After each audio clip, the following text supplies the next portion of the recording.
দশম শ্রেণীর প্রিয় ছাত্রছাত্রীরা, আশা করি তোমরা ভালোই আছো। তো আজকে তোমাদের জীবন বিজ্ঞানের যে দ্বিতীয় অধ্যায়ের অ্যাসেক্সুয়াল রিপ্রোডাকশন অর্থাৎ অযৌন জননের যে প্রকারভেদ রয়েছে, সেই অযৌন জননের প্রকারভেদে এর আগের দিন আমরা শুরু করেছিলাম ডিভিশন নিয়ে।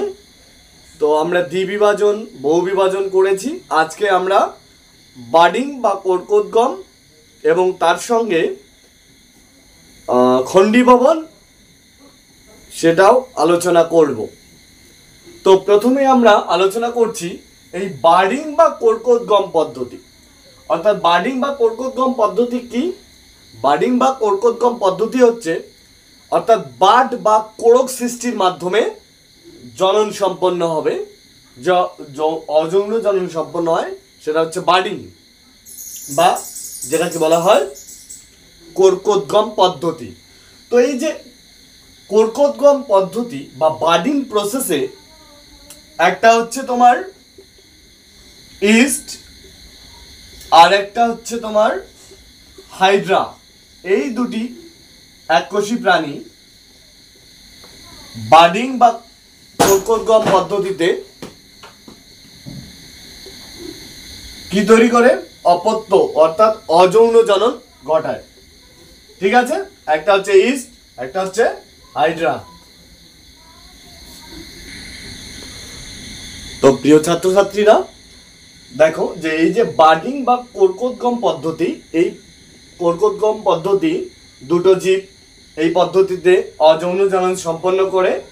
একটা হচ্ছে ইস্ট আর একটা হচ্ছে হাইড্রা। তো ইস্টের ক্ষেত্রে আমরা দেখব এই ইস্টের ক্ষেত্রে আমরা যদি দেখি যে অযৌন জনন বা অ্যাসেক্সুয়াল রিপ্রোডাকশন, সেক্ষেত্রে কিন্তু যে ইস্ট সাধারণত আমরা জানি এরা এককোষী। তো এরা এককোষী জীব। তো এদের ক্ষেত্রে যে অসমান বিভাজনের ফলে বা অসম বিভাজনের ফলে ইস্টের দেহে এক ধরনের কোড়ক সৃষ্টি হয়। এই যে এটা হচ্ছে ইস্ট, তো এইখানে কোড়ক সৃষ্টি হয়ে গেছে বা বাড সৃষ্টি হয়ে গেছে। এই যে কোড়কটি প্রথমে জনিত্রী দেহে অর্থাৎ মাতৃদেহে সংলগ্ন থাকে, পরবর্তীতে ধীরে ধীরে কোড়কের বৃদ্ধি ঘটেছে।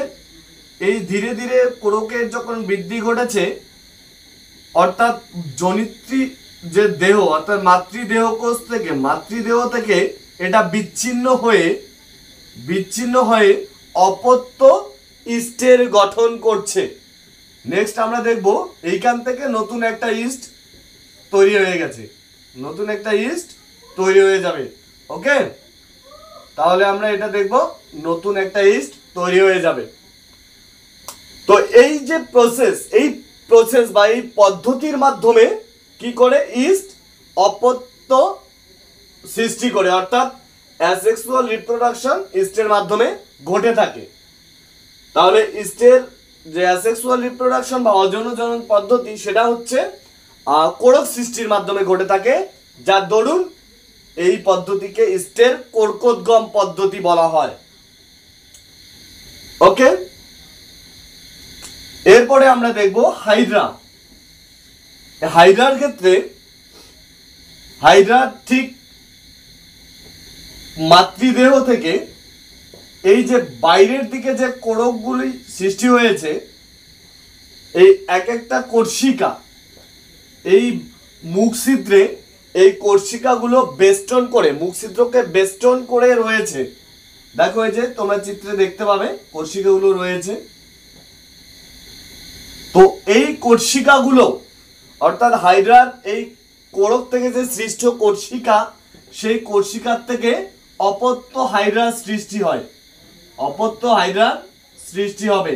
অর্থাৎ আমরা এখান থেকে বলতে পারি এই কোর্সিকার মাধ্যমে নতুন হাইড্রা অর্থাৎ অপত্য হাইড্রার সৃষ্টি হলো। এই প্রসেস বা এই পদ্ধতিকে আমরা বলবো বাডিং বা কর্কোদ্গম পদ্ধতি অফ হাইড্রা, মানে হাইড্রার বাডিং প্রসেস। তাহলে ইস্ট এবং হাইড্রার যে কোড়ক সৃষ্টির মাধ্যমে অর্থাৎ কোর্সিকা সৃষ্টির মাধ্যমে যে এদের বাডিং প্রসেস, সেটা আশা করি তোমরা বুঝতে পেরেছো। এরপরে আমরা আলোচনা করব খণ্ডী ভবন, সেই খণ্ডী ভবনকে নিয়ে আমরা আলোচনা করব।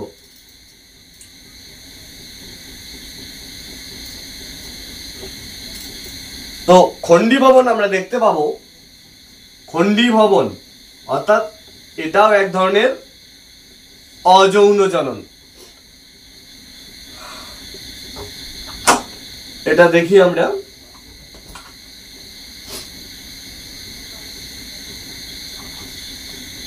চিত্রের মাধ্যমে দেখব।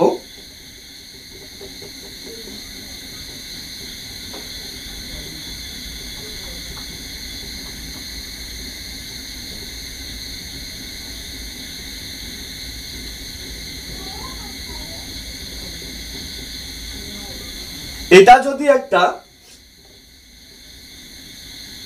জলজ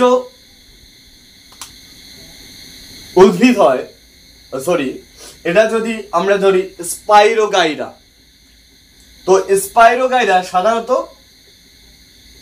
জলে থাকে, অর্থাৎ এদেরকে আমরা জলে দেখতে পাই। এই স্পাইরোগাইরাকে আমরা জলে দেখতে পাই, এটা জলজ প্রাণী।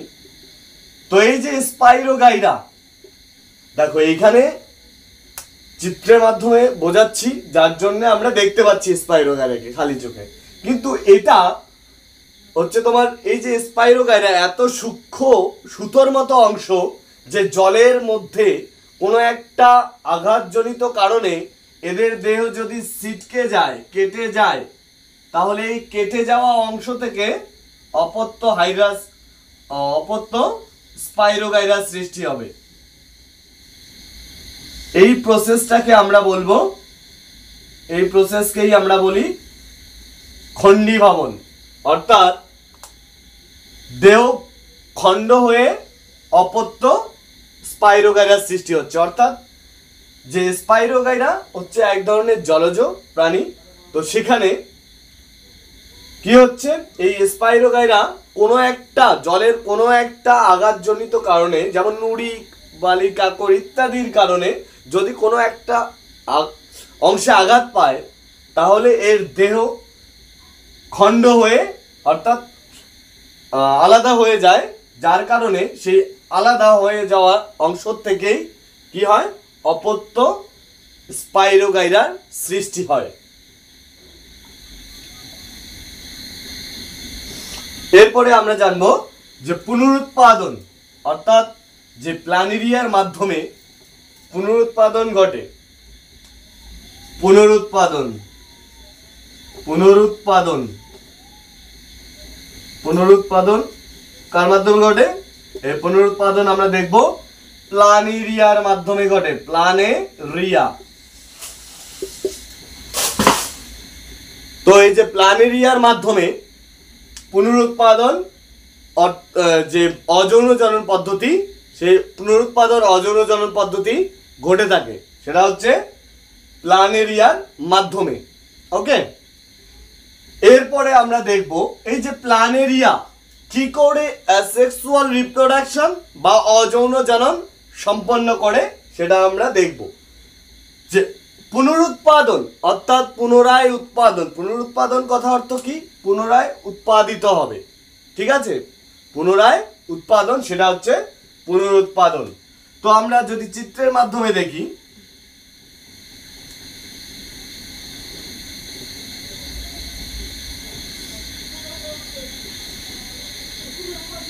এটা যদি প্ল্যানেরিয়া হয়, তো এর এই দেহের এই আঘাতপ্রাপ্ত স্থান, ধরলাম এই জায়গায় আঘাত পেয়েছে প্ল্যানেরিয়া,